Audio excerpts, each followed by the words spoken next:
प्यारे बच्चों, इस न्यूमेरिकल में हमें नॉर्मलता को और मोलरता को कैलकुलेट करना है।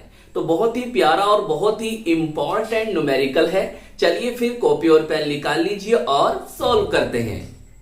हमें दिया है 1 बिलियन में 40 ग्राम NaOH को 500 ml जल में घोला गया है। इसकी मोलरता एवं नॉर्मलता की गणना कीजिए।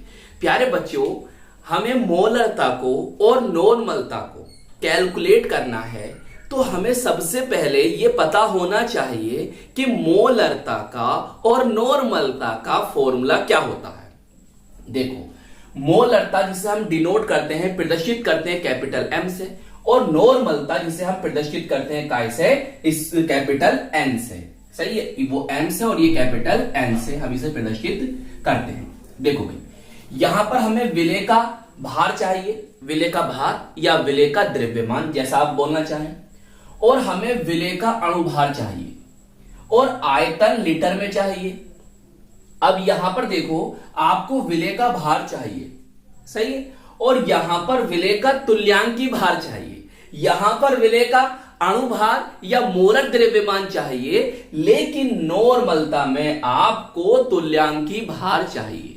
आयतन लीटर में यहां भी चाहिए और आयतन लीटर में यहां भी चाहिए। बस एक चीज का फर्क है, काय का, यहां पर आपको विलेय का अणुभार या मोलर द्रव्यमान चाहिए, लेकिन यहां पर आपको तुल्यांकी भार चाहिए। तो हम क्या करें, हम सबसे पहले जो हमें यहां पर चाहिए, जिन जिन वैल्यूज की हमें आवश्यकता है, नॉर्मलता, नॉर्मेलिटी और मोलरता, मोलैरिटी को कैलकुलेट करने के लिए हम उसे यहां पर सबसे पहले लिख लेते हैं। चलिए देखिए, आपका विलेय कौन है, सोडियम हाइड्रोक्साइड, बोले तो NaOH। तो हमें इसका द्रव्यमान लिख लो या भार लिख लो, कैसे भी आपको लिखा मिल सकता है। तो NaOH का मतलब विलेय का द्रव्यमान हमें कितना दे रखा है, 40 ग्राम दे रखा है। अब प्यारे बच्चों, हमें सोडियम हाइड्रोक्साइड, जो कि हमारा यहां पर कौन है, ये विलेय है, सोल्यूट है, इसका हमें क्या चाहिए, अणुभार चाहिए या मोलर द्रव्यमान भी लिखा मिल सकता है, मोलर मास कहते हैं।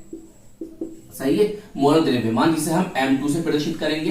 कैसे निकालेंगे सर हम NaOH का अणुभार? बहुत ही सिंपल है प्यारे बच्चों। बताओ, Na का परमाणु भार कितना होता है सर? 23 होता है। ऑक्सीजन कितना होता है सर? 16 होता है। हाइड्रोजन का परमाणु भार सर 1 होता है। सबको जोड़ोगे कितना आ जाएगा? 40 ग्राम पर मोल, जो कि इसका अणुभार या मोलर द्रव्यमान होगा। अब हमें नॉर्मलता को कैलकुलेट करने के लिए तुल्यांकी भार चाहिए। सर तुल्यांकी भार को हम कैसे निकालेंगे, इक्विवेलेंट वेट को हम कैसे निकालेंगे? बहुत ही सिंपल है प्यारे बच्चों, जरा ध्यान से समझो। देखो कैसे निकालोगे, यहां पर समझो। यह है आपका तुल्यांकी भार बराबर अणुभार अपॉन एन फैक्टर। अरे सर एन फैक्टर क्या है, अभी समझियो, टेंशन नहीं लेने का। पहले फॉर्मूला याद कर लो। अगर आपको तुल्यांकी भार निकालना है तो आपको उसका अणुभार या मोलर द्रव्यमान पता होना चाहिए और एन फैक्टर पता होना चाहिए। सर एन फैक्टर क्या है? अणुभार तो हमें पता है कितना है, 40 आया था। चलिए 40 लिख दिया। अब सर एन फैक्टर क्या है, आइए समझो। भाई आपके पास क्या है सर? हमारे पास है सोडियम हाइड्रोक्साइड, बोले तो NaOH। अच्छा ये कौन है सर? ये एक क्षार है। तो ये अगर ये क्षार है तो इसकी क्या होगी, अम्लता होगी। NaOH कौन है? क्षार है, तो इसकी क्या होगी, अम्लता होगी। तो सर हम अम्लता कैसे पहचानेंगे? सिंपल सी बात है, बताओ इसमें कितने OH हैं? सर इसमें तो एक OH है, तो इसकी अम्लता 1 है। क्या इसकी अम्लता कितनी है? 1 है। तो बस इसे 1 से भाग करोगे तो कितना आ जाएगा, 40 आ जाएगा। इसका मतलब सर NaOH का अणुभार और तुल्यांकी भार दोनों बराबर होंगे। जब दोनों बराबर होंगे तो नॉर्मलता और मोलरता का भी आंसर सेम आने वाला है। चलिए अब हमें क्या चाहिए सर? अब हमें चाहिए आयतन, बोले तो वॉल्यूम, जिसे हम प्रदर्शित कर सकते हैं काय से, V से। चाहिए, सही है। अब देखो भैया, आयतन आपको दे रखा है 500 ml, लेकिन आपको चाहिए लीटर में। तो ml को लीटर में ले जाने के लिए हम क्या करेंगे, 1000 से भाग करेंगे।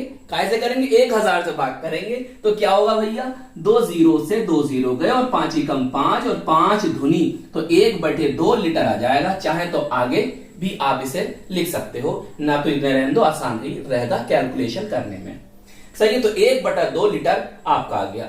अब ये बताइए, इस फॉर्मूले को देखिए वीडियो पॉज करके और बताइए क्या आपको सब वैल्यूज मिल गई हैं? नॉर्मलता, नॉर्मेलिटी, मोलरता, मोलैरिटी को कैलकुलेट करने के लिए। जी सर। चलो फिर रखो भैया। देखो भैया, भार 40, यहां 40 रखो, तो फिर यहां भी 40 रखो। अणुभार सर वो भी 40 है, यहां 40 रखो, तो यहां 40 रखो। तुल्यांकी भार सर 40 है, तो यहां भी 40 रखो। आयतन क्या है सर? 1/2, 1/2, तो यहां भी 1/2 रखो, तो फिर यहां भी 1/2 रखो। कैलकुलेशन कैसे हो गई उसे यहां पर समझ लो ध्यान से, जरा यहां पर समझ लो। देखो प्यारे बच्चों, 40 है, बटे में 40 आ जाएगा। जी सर। ये 1/2 है, 2 ऊपर चला जाएगा, सही है। 2 कहां जाएगा? ऊपर। अब क्या करोगे? इससे कट गया, बचा क्या? यहां 2 बचा, तो बस मोलरता का मात्रक 2 मोल पर लीटर।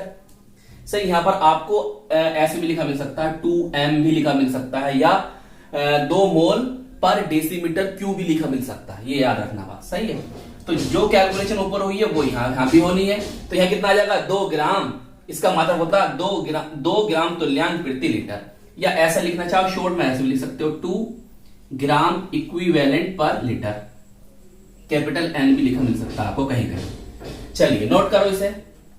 सर हमें कैलकुलेशन समझ में नहीं आई। बेटा देख, ऐसे करते हैं, ये पहला पद है, ये दूसरा पद है, ये तीसरा पद है और ये चौथा पद है। तो ऐसा करते हैं, पहला पद बटे दूसरा पद, फिर चौथा पद बटे तीसरा पद। देख ले, पहला पद, दूसरा पद, चौथा पद और तीसरा पद, ऐसा करते। सही है, 2 आगे। चल नोट कर इसे।